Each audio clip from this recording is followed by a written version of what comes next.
Sage the Dragon, Episode 7, The Ban.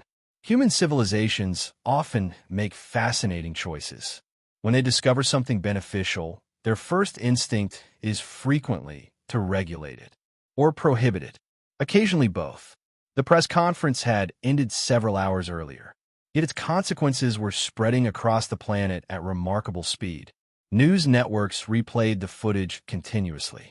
A dragon calmly answering questions. Floating soldiers attempting to maintain professional posture. A government dog negotiating workplace benefits. And most importantly, the glowing teacups. Scientists had already begun analyzing the astronauts who had first consumed crystal tea aboard Sage's meteor. The results were unexpected. Their neurological scans showed improved clarity of reasoning, reduced emotional volatility, enhanced pattern recognition. One researcher summarized the findings succinctly.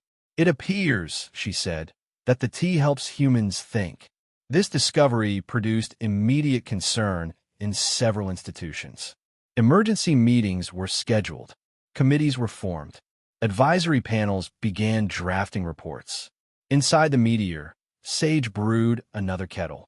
He watched the global response through a network of gentle sensors. Emily Carter had already broadcast 3 follow-up interviews. Her viewership on YouTube and Rumble had increased dramatically. During the most recent broadcast, she had asked a simple question. What happens if millions of people drink crystal tea?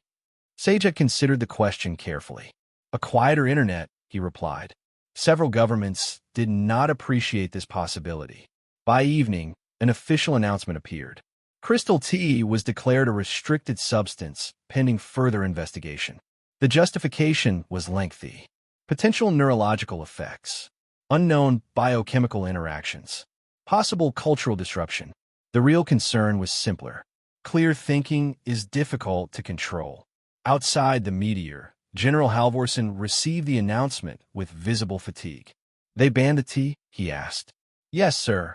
Halvorsen stared toward the meteor's open doorway. Inside, Sage appeared to be baking something. The general sighed. "I'm fairly certain the dragon will not be impressed." Inside the meteor, Sage indeed appeared unimpressed. He finished preparing a small tray of gingerbread and tea. Then he looked out across the desert. "Dragon Principle 7, he said quietly. "When clarity threatens power, clarity becomes illegal." He took a sip of tea. Far beyond the desert, another development was already beginning. Several scientists who had tasted the tea were quietly requesting more. Emily Carter was preparing another broadcast. And somewhere in a research laboratory, a chemist was attempting to reproduce the glowing crystals from memory. Sage observed these developments calmly. Bans rarely ended curiosity. They usually intensified it. He poured another cup. "Interesting," the dragon said. "Very interesting."